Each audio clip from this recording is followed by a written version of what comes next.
Right, on with the next one. I just clean my glasses and I can't tell whether it's my glasses that are filthy or whether it's my eye. One or the other, but I can't see out of this eye. Just as bad. Right, where's the one? There we go, right. So, it is still, oh bugger, I forgot to tell. It's still Sunday the 20th of March, and I'm going to do a second, just so I can give myself a head start.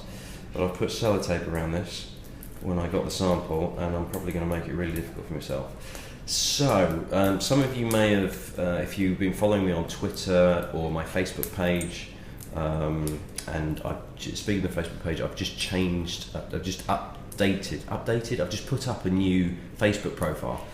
Essentially my personal Facebook profile was getting a bit cluttered with me joining various whiskey groups and the Facebook page, a Dram A page and everything like that, and my wife also uses it and she uses it for her friends, and it was just getting ridiculously cluttered up, and I said to her, do you know what, actually what I should do is do a completely different profile just for a Dram A, so I can keep all that separate. So I have a new profile on Facebook as a person, which is Ben a Dram A Bowers, which is my funky middle name, but it was the only way I could get any sort of reference to it.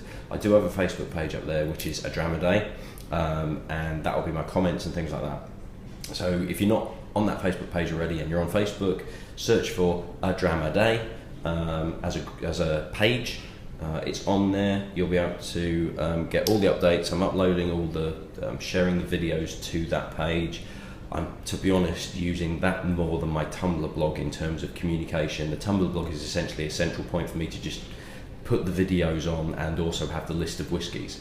But to be honest, the Facebook page I am on a lot more often, and also Twitter as well. So if you've been following me on either of them, you'll know that last weekend I was at the Newcastle Whisky Festival in St James's Park, the day after Rafa Benitez had been announced as the Newcastle manager, and apparently he was in St James's Park that day for his news conference, but unfortunately he didn't come to the Whisky Festival. So the Whisky Festival was run by the guys at the Whisky Lounge, which is a fantastic group of guys. I waxed lyrical about Eddie on one of the videos earlier on this week, and I can't remember which one, but please do check out the Whisky Lounge at this address if you're based in the UK.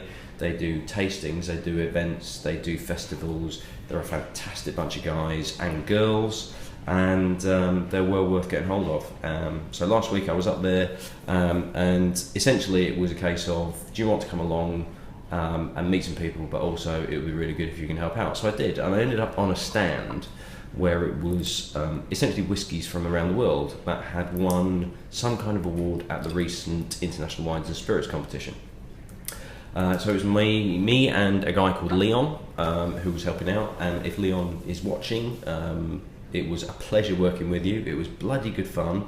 It was a pretty long day, 2 sessions, went from 11 till 3 and then 4 till 8, and I had to slope off at about 6:30 because I had a train to catch, but it was non-stop. My throat was absolutely killing me because it was just talking all day, but it was phenomenal, and I managed to pinch a few samples from the table I was on, and also from a couple of other people around that I'm going to move on to, having knocked biases out of the way. So the first I'm going to go for, I was actually planning to do a slightly different run, but I'm going to start that tomorrow. I just wanted to get 2 in tonight, so this is slipping in early. This is called Alberta Rye Dark Batch, and this is what it looks like, mainly because the sample I've got I had to do myself. So Alberta Rye Dark Batch is from a company called Alberta Distillers, who are owned by Beam Suntory, and they are one of the biggest Canadian distillers around. Now, this particular one has been, and they've been quite open about this in terms of Beam Suntory in some of the sort of reviews and interviews that I've read doing my research for this, in that this is being made more for the cocktail market. So this isn't necessarily made to be drunk neat or to be bought for somebody to sit on a shelf and drink individually. This is more targeted at bars and mixologists and cocktails. So it's been designed to be used as a base to kind of cut through various bourbon or rye-based cocktails.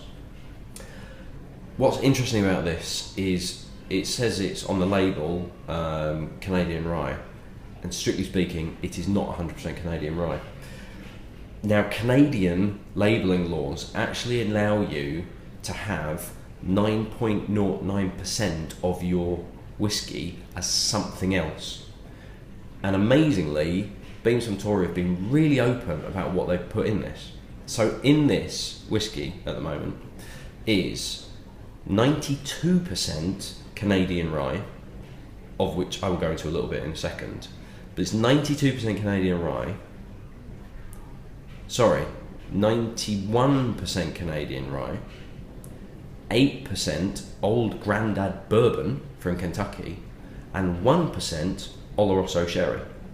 And they've been completely upfront about this. They've said you can have 9.09% of anything else, pretty much anything else as long as it's legal, obviously, in your Canadian whiskey, and you can still market it as Canadian whiskey, you can still call it that. So it's 91% Canadian Rye, of which half of that is a pot still, as in the traditional pot still shaped rye whiskey that's been aged for 6 years.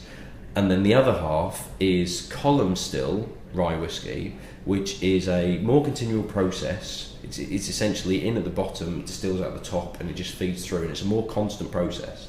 And it comes through at a slightly higher alcohol percentage as well, that's been aged for 12 years, both of those in brand new oak. So you've got pot still rye whiskey for 6 years, you've got column still rye whiskey for 12 years, that makes up 91% of what's in the bottle, and then 8% of that is Kentucky bourbon, Old Grandad Bourbon from Kentucky, which is quite rye heavy, and again, Beam Suntory own it. And then the other 1% is Oloroso Sherry from the John Harvey and Sons establishment, which is the company that makes Harvey's Bristol Cream, which I'm pretty certain you'll probably have heard of. So they're perfectly happy with saying, yep, that's what's in it. And it's interesting because at the moment there's a lot of kerfuffle on in sort of the whiskey industry and whiskey drinkers about transparency in whiskey, and Compass Box in particular is a company, they're an independent bottler, and what they've tried to do is say, this is what is in our whiskies. We blend whiskies, we buy stock from various places and we blend them together ourselves, and then we put the, we want you to know what the recipe is to make the whiskey that we're selling you. And the Scotch Whisky Association have gone, no, good God, no, man, you can't do that. That's absolutely disgraceful. What would people think, knowing what they're actually drinking? So there's a bit of a sort of a backlash against the Scotch Whisky Association. There's people that are signing petitions to support Compass Box to say, yes, we fully support what you're doing because we think transparency should actually be part of the whiskey industry, as it is with most other food and drink products that are out there, to an extent. Then there's this backlash against the Whisky Association because the Whisky Association that we've never had this before, it's never been done this way, everybody's happy with the way that it is, and a lot of people are going, well, why, what are you trying to hide, why wouldn't you tell us what's in it? Wouldn't it be a good thing to know what you're doing, rather than wondering what it is and actually being a bit cynical and wondering whether you're ripping the fuck out of us? It's all a big mess. So it's quite interesting that Beam Suntory have gone, yeah, this is what's in it, and some of it's not even bloody whiskey. There you go. Hey, if it's the law, then they're not breaking the law, because that's what the labelling laws say that they can do. Anyway, how about we actually get onto the whiskey? So, whoa, it's very rich. It's very dark. There's a lot of dark fruits in there, but they're very concentrated. But then there's also this, and because it's rye gives you an edginess to it, and a kind of dryness. And there is that there, but there's a slight petrol-y, fumey feel to it as well. Not entirely unpleasant, but it could put some people off. But yeah, there's a definite rawness to it, and that dark fruitiness is further in the background than I thought it might be. It doesn't look as dark as it does in the bottle, but trust me, when we were pouring it on the bottle, it looked really, really dark. But in a sample, kind of in a shot, it's actually not as dark as I thought it was going to be. Particularly not for something called Dark Batch. Apparently it was also, in 2003, it was known as Dark Horse, which was essentially the same. This is kind of a relaunch and a revitalisation of this particular brand. So if you've come across Alberta Rye Dark Horse, this is the same thing.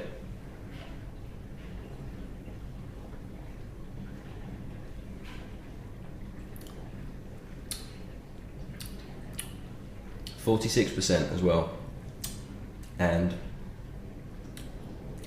it's not as rich as I thought it was going to be.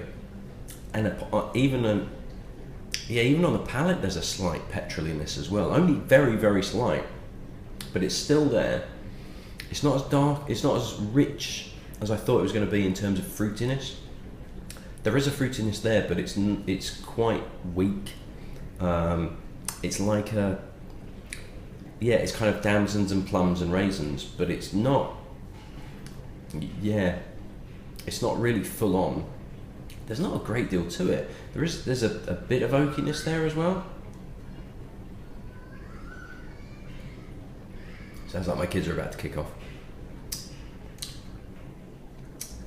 It's not that well balanced. There's kind of oakiness. There's a little bit of smokiness in there. I'm not really picking up the sherry. Bit of cherry's just kicked in there. Cherry, not sherry. But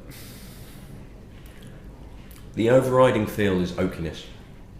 There's a little bit of fruitiness in there, kind of dark cherry, but not a great deal.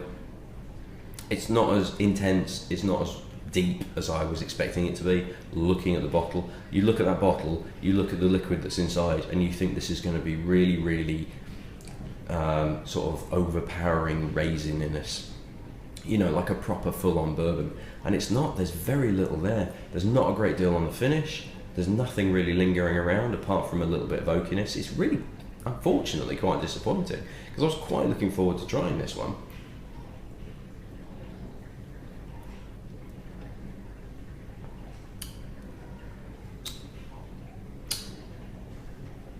It's a little bit rough, to be perfectly honest. In a cocktail, it's probably fine. I'm not actually sure how much this is because I don't think you can get this in the UK. I would be willing to bet it's probably about $30-ish, maybe. But that's just literally a guess. If somebody does want to throw a comment, if they know how much it is, and stick a comment in the video comments, that would be good because as a drink on it, as a sipping whiskey on its own, I certainly wouldn't pay any more than $30 for it, and even then, I'd be a little bit disappointed with it. Even as a cocktail though, there's still not that much. To me, it would need more to go into cocktails to cut through a lot of other stuff. It's got a bit of an alcoholic kick and a bit of an oakiness, but there's plenty of whiskies that have got that without arsing about with sticking sherry and old grandad bourbon all that line. You can probably tell I'm a bit disappointed with this. Yeah. Not great, to be honest. Yeah, Dark Batch was a bit of a disappointment, unfortunately. Never mind. You live and learn. It's another one ticked off the list at least. It's one down out of the 366, so that's always a good thing. So yeah, tomorrow I will start a little run of 4 whiskies that are all linked to each other, so look out for that one. I'm not going to spoil it for you until tomorrow, and we'll see you then. Cheers.